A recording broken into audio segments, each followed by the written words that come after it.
지금 현재 시점에서 수익률이 가장 높게 나올 것 같은 종목은 내가 개인적으로 봤을 때는 D&D 파마텍이라는 종목이야. 저번에 원전도 말씀해 주셨잖아요. 근데 이번에 원전 ETF를 또 출시를 한대요. 맞아. 여기에 대해서 코멘트 한 번만 부탁드립니다. 지금 현재 빅팜들이 전 세계에서 지금 비만 치료제를 진짜 막 주는 부릅 두고 어디 있나 막 찾고 있는 상황이니까 당연히 D&D 파마텍에 대표님, 저번에 그 8월에 봐야 되는 거 알려주셨잖아요. 근데 사실 좀 많았어요, 내용이. 그 중에서 제일 좋은 거 하나만 뽑아주시면 안 돼요? 그러니까 가장 좋아 보이는 종목. 네, 종목. 지난번에 8월 달에도 계속 봐야 될 섹터로 이제 원전, 조선, 바이오 이거는 꼭 들고 가야 된다 이렇게 얘기했는데 그 안에서 지금 현재 시점에서 수익률이 가장 높게 나올 것 같은 종목은 내가 개인적으로 봤을 때는 D&D 파마텍이라는 종목이야. 왜요? 일단 원전, 조선 같은 경우는 추가적으로 2차 랠리가 나올 것 같긴 한데 지금 상황에서의 주가도 사실 부담스러운 위치이기도 하고 많이 올랐죠. 그리고 이제 하반기 때는 섹터 상승률 따지면 바이오가 가장 높지 않을까. 왜냐면 금리 인하 기조가 이어지기 때문에 그렇게 보는 것도 있고 그 안에서의 대장이 나는 D&D 파마텍이 될 가능성이 상당히 유력하다. 아, 다른 바이오랑 비교해도 그치. D&D 파마텍이 가장 상승률이 높을 거다 이렇게 기대를 좀 하고 있는 상황인데 물론 이제 뭐 시간이 지나봐야 알 수 있는 거지만 이제 그 D&D 파마텍을 가장 좋게 보는 이유가 이 D&D 파마텍이 그 파이프라인이 지금 바이오 업계에서 가장 핫한 쪽이야. 그러니까 얘네가 뭘 하냐면 이제 메쉬라고 해가지고 지방간 감소하는 신약, 그 다음에 경구용 비만 치료제. 그러니까 비만 치료제인데 알약으로 먹는 거면 훨씬 더 편하겠지. 아, 알약으로 먹는 거예요? 근데 이제 그게 이제 미국의 메세레라고 하는 파트너사가 있어. 그 회사에서 지금 임상이 계속 진행 중에 있고 그 메세레란 그 기업의 가치도 최근에 이제 주가가 엄청 많이 뛰면서 상당히 높아지고 있어. 비만 치료제도 있다 보니까. 근데 왜 비만 치료제가 각광을 받을 수밖에 없느냐. 일단 첫 번째. 왜냐하면 지금 현재 비만 치료제 시장이 엄청나게 빠른 속도로 엄청나게 큰 시장 규모를 가져가고 있는데 대부분의 빅팜이 지금 파이프라인을 못 갖고 있는 회사들이 꽤 많아. 그러니까 릴리 얘네가 이제 거의 시장을 거의 잠식을 하고 있는 상황이고 그런데 지금 화이자 같은 경우도 그렇고 이제 노보노 쪽도 그렇고 최근에 자기네가 자체 비만 임상하던 거를 이제 성능이 좀 잘 안 나오다 보니까 그걸 다 이제 폐기를 해버렸어. 중단을 했어. 그러면은 이제 빅팜 같은 경우에는 한 가지 방법밖에 없잖아. 다른 데서 비만 치료제 하는 것 중에 이게 좀 효능이 좋아 보인다 싶은 거를 사오거나 그 약을 기술 수출 라이선스 하우스로 사오거나 아니면 또는 M&A를 하거나 중성업체를 이런 식으로 이제 갈 수밖에 없잖아. 자체 하던 게 다 안 되면. 네. 그러니까 이게 상당히 M&A 시장에서 이 비만 치료제 쪽이 상당히 지금 핫하다. 게다가 얼마 전에 또 어떤 얘기 나왔냐면 미국에서 비만 치료제도 그 일시적으로 시범 적용, 보험 적용을 시범적으로 운행한다고 그랬어. 그러면 이제 보험으로까지 된다 그러면 이 시장이 훨씬 커질 수 있잖아. 보험 적용이 된다 그러면. 그렇죠. 그럼 안 맞을 사람도 가서 맞을 거기 때문에. 지금은 비싼데 싸지니까요. 그렇지. 이제 그런 효과가 있기 때문에 이제 미국 내에서 보험 시범 적용까지 한다고 하니까 이제 빅팜드 입장에서는 상당히 급해졌다. 그러니 비만 치료제 만드는 회사들은 당연히 일단 눈여겨볼 수밖에 없는 상황인데 그 안에서 D&D 파마텍이 현재 임상 이상 메쉬 같은 경우 지방간 같은 경우 이 지방간이 결국 내장 지방이랑도 연결이 되기 때문에 체중 감소 효과까지 있어. 그러니까 그냥 살을 빼는 게 아니라 내장 지방을 빼면서 살을 빼는 구조기 때문에 상당히 더 약값은 비쌀 수밖에 없는 거잖아. 네. 일반 비만 치료제보다.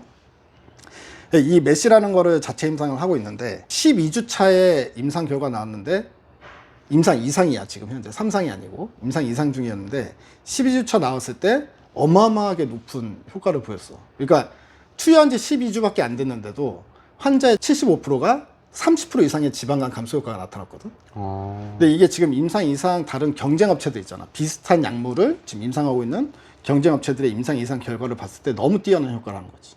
지금까지 가장 잘 나왔던 게 지금 D&D 파마텍이 12주 차에 나왔던 결과가 52주 차, 48주 차에 비슷한 어떤 효과를 낸 이미 임상을 한 기업들이 있었어. 이 기업들 같은 경우에는 이 약을 2조 넘게 팔았거든. 빅팜에.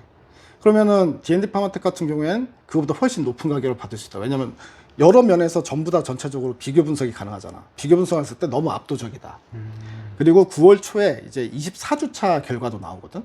12주차 결과 나오고 24주차 결과 나오잖아. 24주차 결과는 당연히 더 많은 사람이 또 지방간 감소 효과가 나타났을 가능성이 일단 개연성으로 봤을 때 상당히 클 거 아니냐. 그렇죠. 이제 24주차 결과도 상당히 시장에서 기대를 하고 있는 상황인데 이제 D&D 파마텍은 이 약을 끝까지 임상 3상까지 자기네 할 생각이 없어. 그러니까 올해 안에 빅팜에 제대로 매각 제대로 돈을 받고 기술 수출을 할 생각이 있어.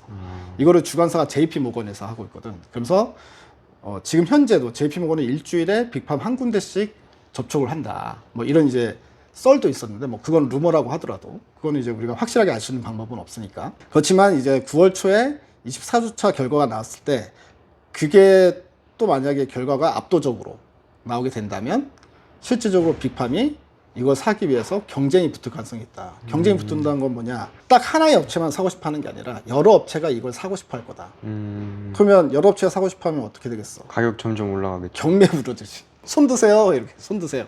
이런 방식으로 몸값이 더 높아질 수 있다. 그래서 이제 내가 봤을 때 뭐 한 3조 이상에서도 충분히 라이선스 아웃이 가능하지 않냐. 지금이 몇 조로 하셨죠?